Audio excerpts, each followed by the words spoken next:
O Senhor esteja convosco. Evangelho de Nosso Senhor Jesus Cristo, segundo São Mateus. Glória a vós, Senhor. Naquele tempo disse Jesus aos seus discípulos: Vós sois o sal da terra, mas se ele perder a força, com que há de salgar-se? Não serve para nada, senão para ser lançado fora e pisado pelos homens. Vós sois a luz do mundo. Não se pode esconder uma cidade situada sobre um monte, nem se acende uma lâmpada para a colocar debaixo do alqueire, mas sobre o candelabro, onde brilha para todos os que estão em casa.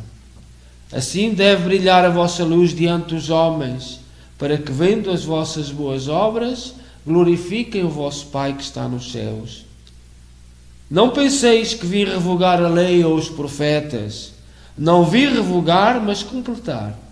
Em verdade vos digo, antes que passem o céu e a terra, não passará da lei a mais pequena letra, ou o mais pequeno sinal, sem que tudo se cumpra. Portanto, se alguém transgredir um só destes mandamentos, por mais pequenos que sejam, ensinar assim aos homens, será o menor no reino dos céus. Mas aquele que os praticar e ensinar, será grande no reino dos céus. Palavra da salvação. Glória a vós, Senhor.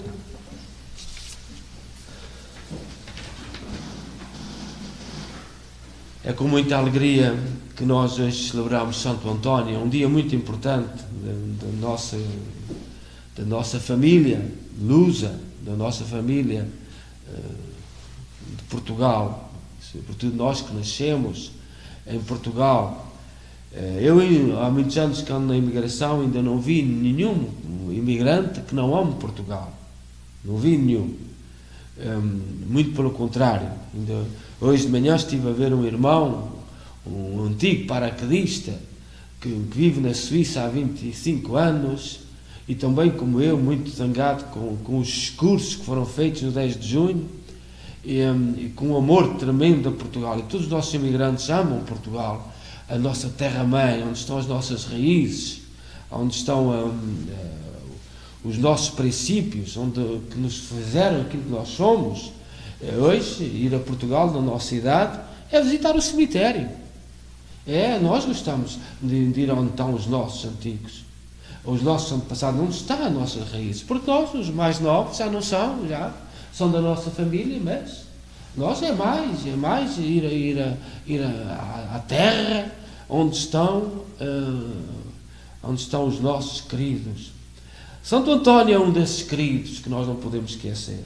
Nasceu em 1195. Portugal tinha começado há poucos anos, 1143. Foi recebido em Coimbra, nos Cónegos Regrantes de Santo Agostinho. E tudo isso foi uma ordem que terminou ali por volta do Marquês de Pombal, que só fez disparates, mas que politicamente foi expulso de Portugal. E esta Cónegos Regrantes de Santo Agostinho foram, no fundo, os fundadores da Universidade em Coimbra. E Santo António foi estudar para lá, para Coimbra, onde hoje é a Igreja Santa Cruz, e o convento, a Câmara de Coimbra, porque foi apanhada, mas isso não se pode dizer, foi apanhada a Igreja, aos Cónegos Regrantes de Santa Cruz. Nós no Canadá, as duas primeiras igrejas fundadas no Canadá, em Montreal e em Toronto, eram igrejas de Santa Cruz, que vem daqui. E é bonito nós recordarmos isto. Os nossos portugueses que vieram para o Canadá, as duas primeiras igrejas eram da Santa Cruz. Santa Cruz de Montreal e Santa Cruz de Toronto. Mas nós em Portugal, hoje foram expulsos, são da ordem do nosso Papa, nosso querido Papa Leão XIV, que tem inspiração em Santo Agostinho. Voltaram a Portugal em 1976, foram expulsos em 1834 e voltaram a Portugal em 1976. Talvez seja a única coisa que o 25 de Abril teve de bom. Pronto, algumas ordens voltaram a Portugal. Santo António foi para Coimbra e a determinada altura passaram por Coimbra uns senhores enviados por São Francisco de Assis para catequizar Marrocos. E isso sensibilizou muito o jovem António, Fernando na altura, e depois por entrar na ordem dos franciscanos, ele mudou de nome,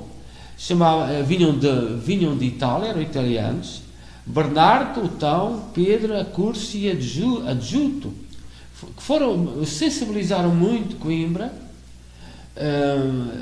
Foi em Coimbra que eles restabeleceram forças para avançar em relação a Marrocos. E Santo António, São Fernando de Bulhões, na altura, conviveu com estes homens e ficou muito sensibilizado. Tão sensibilizado que eles mal chegaram a Marrocos, foram martirizados. Os muçulmanos martirizaram-nos. E o nosso rei, o nosso querido rei, foi buscar a Marrocos os corpos e estão na igreja de Santa Cruz, em Coimbra. E isso sensibilizou tanto Fernando de Bulhões que ele deixou a ordem dos cônegos regrantes de Santo Agostinho, fundadores, no fundo, da universidade, que é a Universidade de Coimbra, que é uma honra para Portugal, mas ultimamente completamente dominada por ideias esquerdistas. Não serão todos, mas nós devemos tanto à Universidade de Coimbra.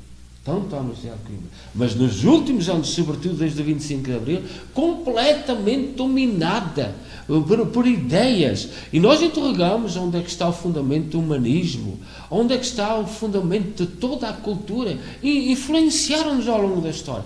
E de um momento para o outro, torna-se aquilo que é.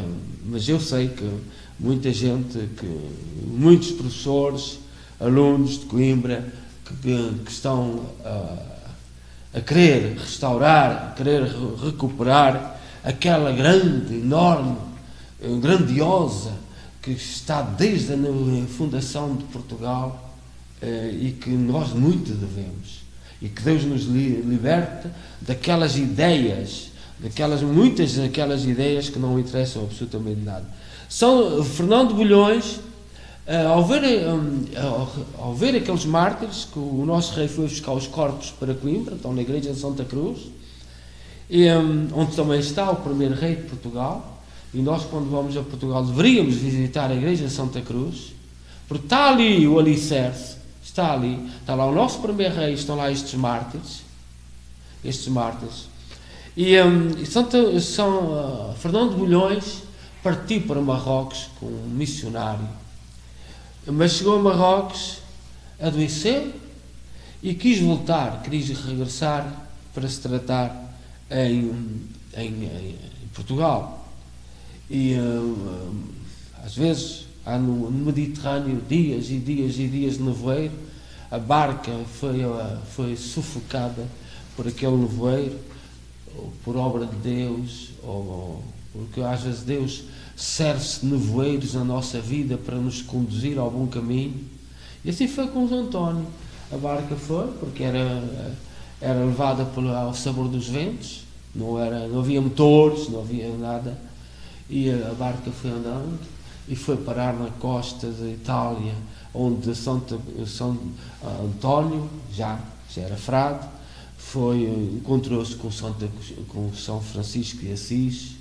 E foi Santo António, que ia muito bem preparado de Coimbra, com uma formação que São Francisco de Assis, que nunca foi sacerdote, que nunca se quis ordenar porque não se sentia digno, era um militar, tinha tido uma formação militar, mas um santo a quem tanto nós devemos, confiou a Santo António a formação dos frades franciscanos, foi o grande professor dos primeiros frades franciscanos. Como Deus serviu. E nessa função foi um grande pregador, um grande amado no mundo inteiro. O Padre António Vieira, e nós agora no 10 de junho, aquele discurso, tanto aquela senhora como do presidente, e a gente não ouve falar do Padre António Vieira.